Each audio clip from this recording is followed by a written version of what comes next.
الله أكبر الله أكبر الله أكبر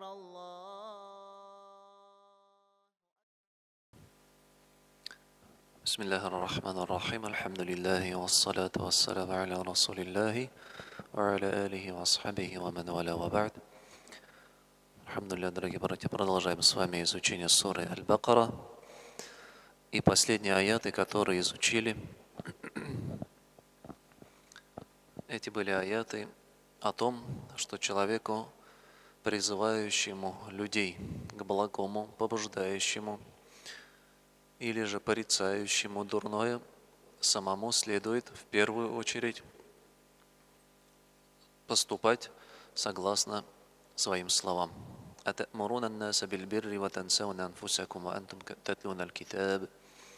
Разве вы призываете людей к одобряемому, к благому, и в то же время забываете себя, при этом читая это Писание? Разве вы не разумеете? Обсуждали с вами, изучали с вами эти аяты. И сегодня продолжаем историю Бану Исраиль. На них мы остановились. Эта история продолжается, обращение к ним продолжается в Коране. Мы сказали, что Бану Исраиль, сыновья Израиля. Израиль — это Яакуб, пророк Яакуб, алейхиссалям. И здесь Аллах Субхану ва Тааля вновь к ним обращается и говорит: «Я бани Исраиль, адкуру ни'мати аллати ан'амту алейкум, ва анни фаддалтукум аля аль-алямин». Схожее сравнение, схожее обращение было до этого. Аллах говорил: «Я бани Исраиль, адкуру ни'мати аллати ан'амту алейкум, اذكروا نعمتي التي أنعمت عليكم وأوفوا بعهدي أوفي بعهدكم وإياي فارهبون». До этого Аллах говорил: «О потомки Исраиля, о сыновья Исраиля, помните те блага, которые я вам оказал, и придерживайтесь завета, который вы заключили, и я выполню свою часть завета. وأني فضلتكم على العالمين, и я возвысил вас над народами».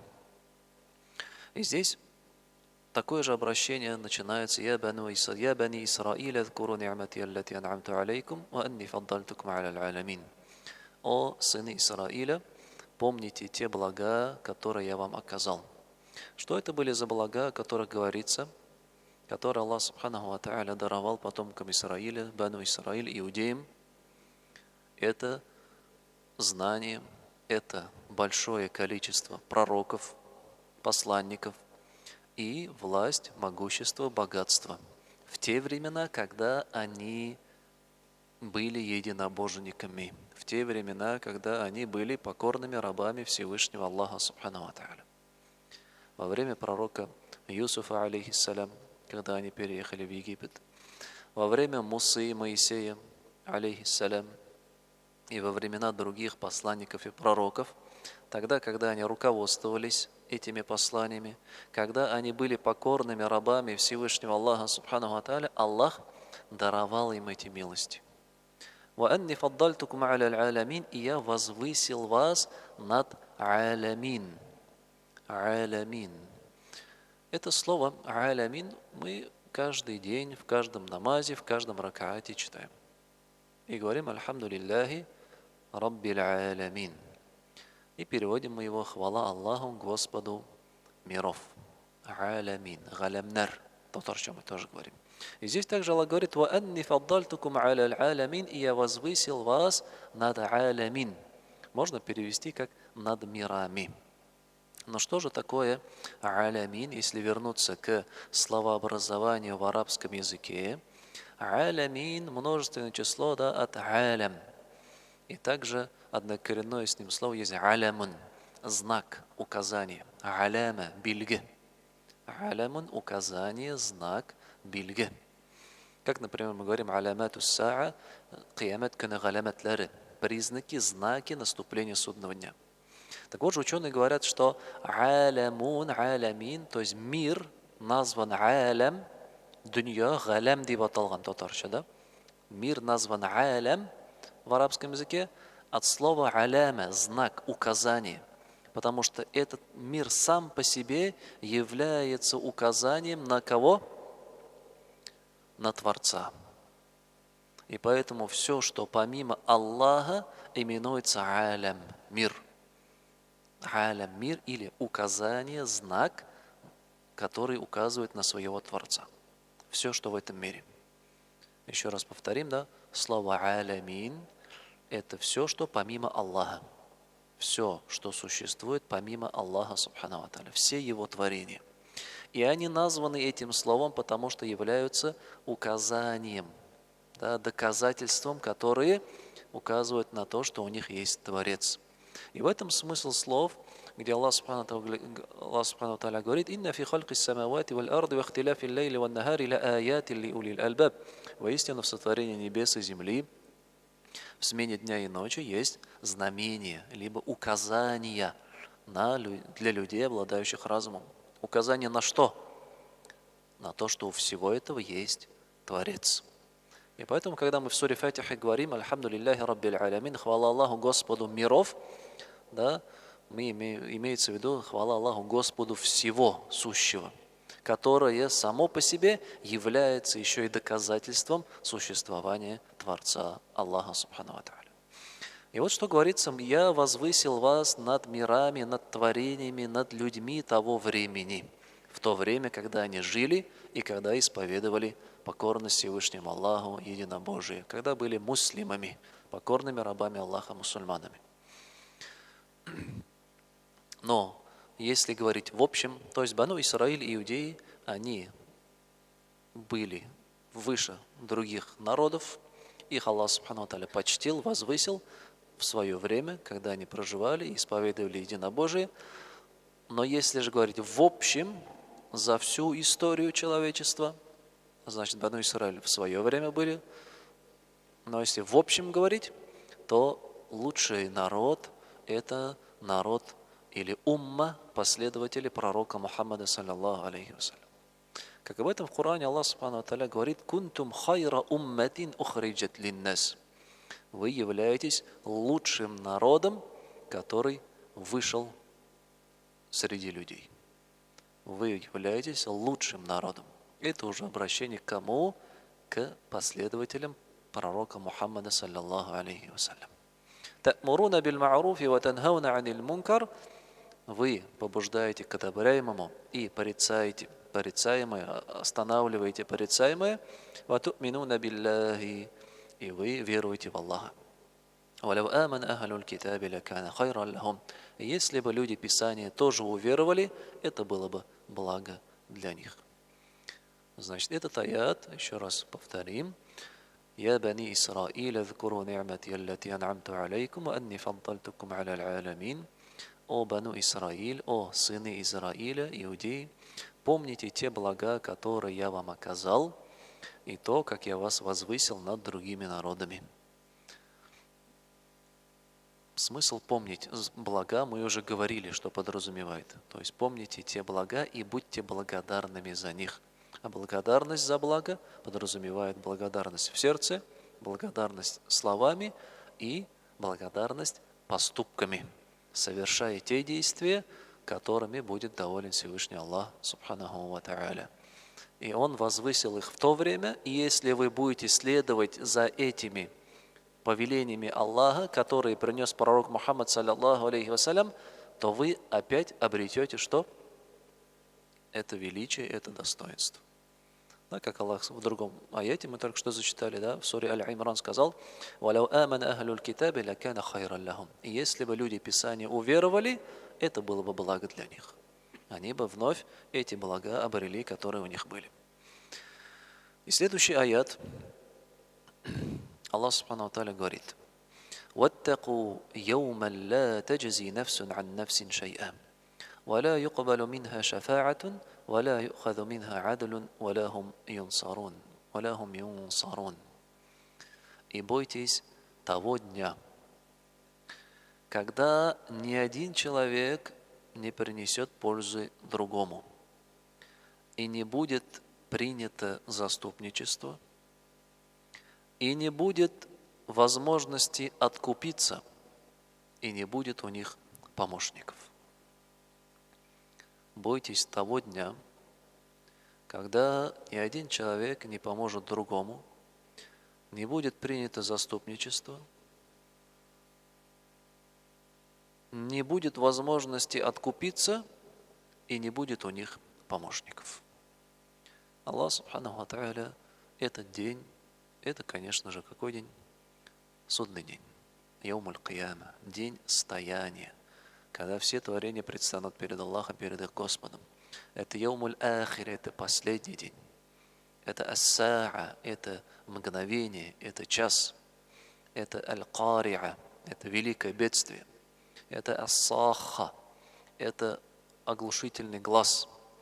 Разные имена упоминаются у этого дня, указывающие на его величие. И в этот день Аллах Субхану ва Тааля что сказал? Описал 4 качествами. 4 качества, которых не будет в тот день, но на которые человек полагается, когда живет в этом мире. В этом мире человек полагается на эти 4 вещи.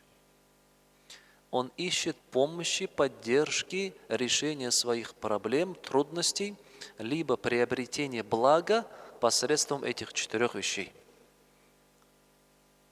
И в судный день ничего из этого не будет. Первое, Аллах Субхану Тааля говорит: «Ла таджзи нафсун ан нафсин шай'a». И один человек не принесет пользы другому человеку. Что это означает? То есть родство, принадлежность к какому-либо роду, народу, группе, оно не играет роли, если сам человек не совершал достойные дела и не сторонился грехов. Если человек сам не руководствовался посланием Всевышнего Аллаха Субханаху ва Тааля, то то, что он исходит из какого-то народа, либо является чьим-то родственником, близким, это никакой пользы ему не принесет. Как Аллах Субханаху ва Тааля в другом аяте говорит: فَإِذَا نُفِخَ فِي الصُّورِ فَلَا أَنْسَابَ بَيْنَهُمْ يَوْمَئِذٍ وَلَا يَتَسَاءَلُونَ. И когда будет дуновение в рог, после которого наступит судный день, ангел Исрафиль дунет в рог, после первого дуновения все в мире погибнет, и потом будет второе, после которого все вновь воскреснет. И в этот день Аллах Субхану ва Тааля говорит: «Фаля ансаба байнахум», и не будет между ними родства. Насаб, мы говорим по-татарски. Насаб – это родство. Что значит не будет? То есть не будет никто переживать за своего родственника. Валя ятасаалюн, и Аллах говорит, они даже не будут о друг друге спрашивать. Человек не спросит: а где мой сын? Не будет он его искать. Где мой ребенок?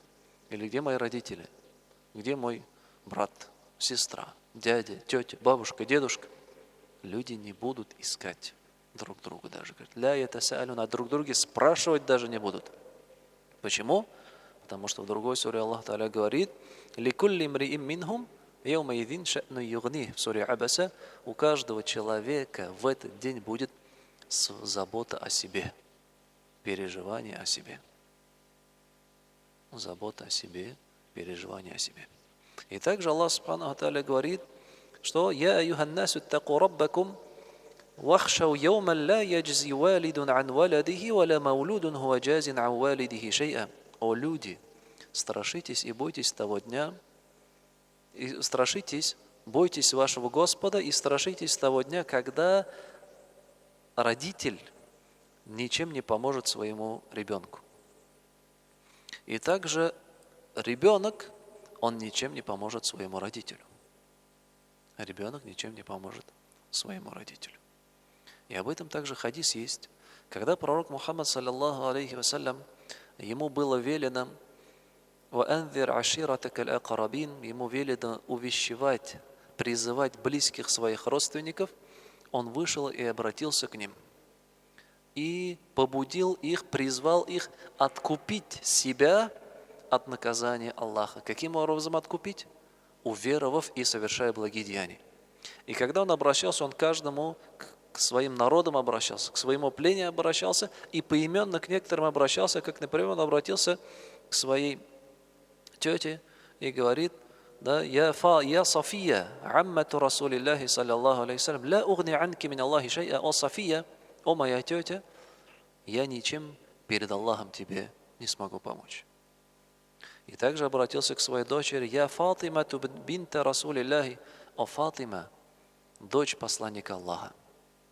Дочь посланника Аллаха. Ля угни анки шай'a, я ничем тебе не смогу помочь. София, ля угни анки мин Аллахи шай'a.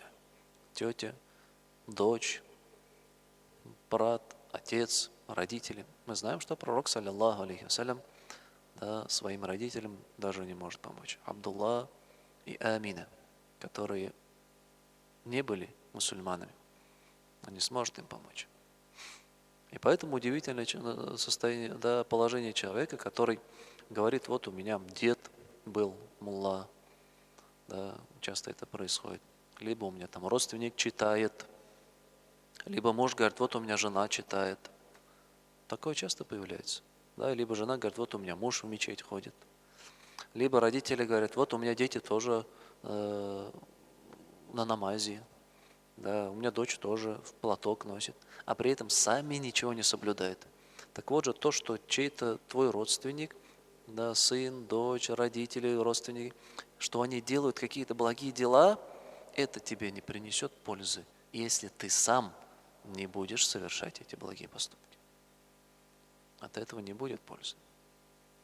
То, что они совершают, каждый человек совершает для себя. И то, что совершает какие грехи, твои грехи, за них никто не будет отвечать. Как Аллах в Коране сказал, «Валя тазиру вазирату уизра ухра», и ни один человек не понесет бремя другого человека. То, что ты совершаешь какие-то поступки, грехи, твои дети в этом тебе не помогут, не разделят эти твои грехи, не возьмут их на себя. Нет, каждый будет думать только о себе. Это первое. И на это часто человек полагается в этом мире. Так? Родственники часто выручают. Да, что-то случилось, так, не трогайте, да, это мой брат, сват, да, там, не знаю, сын, дочь и так далее. Вот оно как происходит в этом мире. Но в следующей жизни такого не будет. Ни один не сможет сказать, это мой сын, не наказывайте его. Или это мой папа, не наказывайте его. Никто никак не сможет сказать. Каждый будет отвечать сам перед Аллахом. Второе, «Валя юкубалю минха шафа'a», и не будет в этот день принято заступничество, шафагат. Не будет принято заступничество. О чем идет речь? То есть не будет заступничества за тех людей, которые не заслуживают этого заступничества. Что такое заступничество? То есть заступаешься за человека. Да? Ты за него спрашиваешь у кого-то, просишь либо помочь ему в чем-то, благо ему какое-то, чтобы он заполучил от этого. Например, в этом мире приходит тебе какой-нибудь твой друг, слушай, ты там работаешь, у тебя есть связи, поговори, пожалуйста, за меня. Да, замолви словечко, заступись за меня. Возможно, вот я ищу работу, может, меня тоже возьмут. И получается, ты помогаешь ему приобрести какое-то благо. Либо он звонит и говорит, наоборот, вот меня там остановили, у тебя есть знакомые в ГАИ или еще где-нибудь, а то сейчас права лишают. Заступись, пожалуйста. Здесь, получается, мы помогаем ему избежать какого-то, да, наказания. Так вот же, заступничество – это когда один человек за другого заступается перед кем-то третьим, чтобы вот этому, за кого он заступился, либо он получил благо какое-то, либо он, наоборот, да, спасся от чего-то дурного. И вот этого заступничества в день суда не будет за тех, кто его не заслуживает. Аллах Субхану Тааля говорит, «Ман заллади яшфа'у индаху илля биидних». Кто же будет заступаться перед ним, кроме как с его позволения? То есть шафа'a оно будет, заступничество будет, потому что об этом свидетельствуют другие аяты и хадисы пророка, саллаллаху алейхи вассалям, и пророк Мухаммад, саллаллаху алейхи вассалям, сам будет заступаться за мусульман. Он будет заступаться за то, чтобы люди, у которых и грехи, и благие деяния стали равны, он будет просить у Аллаха, чтобы Аллах впустил их в рай. он будет просить за тех, кто попал в ад, чтобы Аллах Субханаху ва Тааля вывел их оттуда и ввел в рай. Это заступничество посланника Аллаха, саллиллаху алейхи вассалям. И также будет заступаться за человека его благие деяния. Пост, который он держал, Коран, который он читал ночами, и другие благие деяния. Но все это заступничество будет лишь в том случае, если Аллах позволит. Что позволит? Первое. Заступающемуся даст разрешение заступаться за кого-то. И второе. Будет позволено заступаться конкретно за какого-то человека. То есть, в общем, за пророку Мухаммаду, саллиллаху алейхи вассалям, ему будет позволено заступаться. Но опять-таки не будет позволено заступаться за всех. За кого-то нельзя будет заступаться, не будет позволено. Потому что этот человек не заслужил этого заступничества. И поэтому в этот день не будет заступничества, если только Аллах Субханаху ва Тааля не позволит этого. А как получить это позволение? В этом мире жить согласно требованиям Аллаха Субханаху ва Тааля, законам Аллаха и следуя сунне его посланника, саллиллаху алейхи вассалям. Получается, родства нет, заступничества тоже нету. Мы часто прибегаем к этому в этом мире тоже. Позвони туда, позвони сюда, у тебя там близкие, родственники, друзья и так далее. Помоги. Вот. И третье. «Валя юхаду минха адль» и не будет возможности откупиться. Да, третий способ, который мы в этом мире применяем для достижения какого-то блага. Мы деньги тратим, чтобы что-то приобрести, чтобы что-то купить. Либо наоборот, опять-таки, деньги тратим, чтобы от чего-то откупиться. Чтобы от чего-то откупиться. Такое тоже бывает. Так вот же, а в судный день нельзя будет ни от чего откупиться и ничто приобрести нельзя будет, ни за какое имущество. Как Аллах Субханаху ва Тааля в другом аяте говорит: «Инна аллазина кафару ва мату ва хум куффарун, фала юкбаля мин ахадихим мил'уль арди захабан, валау ифтада бих». А те, которые были неверующими и умерли, будучи неверующими, то не будет принято от них никакого выкупа, даже золото размером с землю. Даже будь у них золото размером с землю, Жиршор, планета Земля, полностью золото. Этим нельзя будет откупиться даже. От чего? От наказания Всевышнего Аллаха Субханаху ва Тааля. Также Аллах Субханаху ва Тааля говорит: «Инна аллазина кафару, лау анна лахум ма фил арди джами'ан, ва мithlahu ма'аху, лияфтаду бихи мин азаби яумил қиямати, ма туқуббиля минхум, ва лахум азабун алим». И те, которые были неверующими, если бы у них было все, что на земле, и еще столько же для того, чтобы откупиться от наказания в день стояния, в день Кияма, не будет у них принято, и будет у них мучительное наказание. Ничем нельзя откупиться. Человек даже пожелает своими родственниками откупиться. يود المجرم لو يفتدي من عذاب يومئذ ببنيه وصاحبته وأخيه وفصيلته التي تؤويه. И в этот день человек пожелает откупиться бибани, своими сыновьями, своими детьми. В этом мире он растил их, в этом мире он переживал за них, носил на руках. Когда он болел, он сидел рядом с кроватью, ездил ночью по больницам, а в этот день он готов его бросить в огонь, чтобы спастись самому. И свою супругу, которую он любил, с которой вместе прожил 50 лет, может быть, заботясь о друг друге. Он ее готов продать. И своих братьев, и всех остальных. «Ваман фил арды джами'а», всех людей на земле, он готов продать, откупиться, лишь бы самому от наказания. Калля, но нет же, не будет откупа. Нельзя будет никак откупиться. Человек будет приобретать воздаяние за свои поступки. «Валяхум юнсарун», и не будет у них вообще никаких помощников. У людей не будет помощников.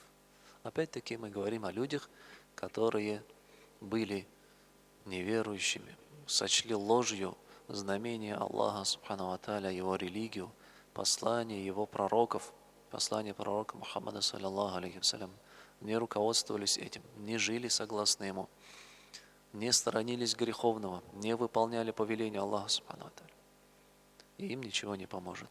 В этом мире, да, у них есть родственники, у них есть заступники, у них есть имущество, чтобы откупиться, они находят себе каких-то помощников, то там, то тут, но в ахирате нет ничего.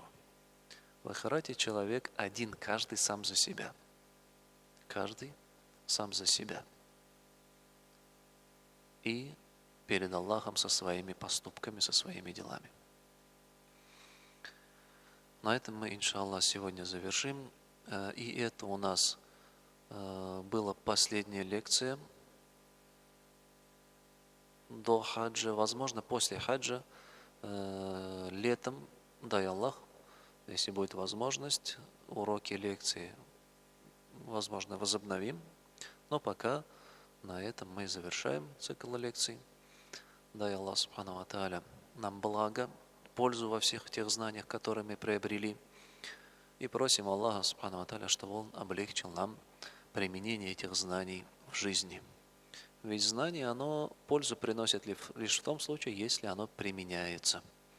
В противном случае оно не за тебя, а лишь против тебя. Коран, который мы читаем, который мы изучаем, знание, которое мы получаем, оно либо за нас, либо против нас. За нас в том случае, если мы будем руководствоваться и совершать поступки.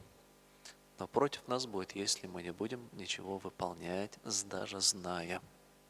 Не будем выполнять. На этом завершим. Субханак Аллаху ва бихамдика, ашхаду ан ла илляха илля анта, астагфирука ва атубу илейк. الله أكبر الله أكبر الله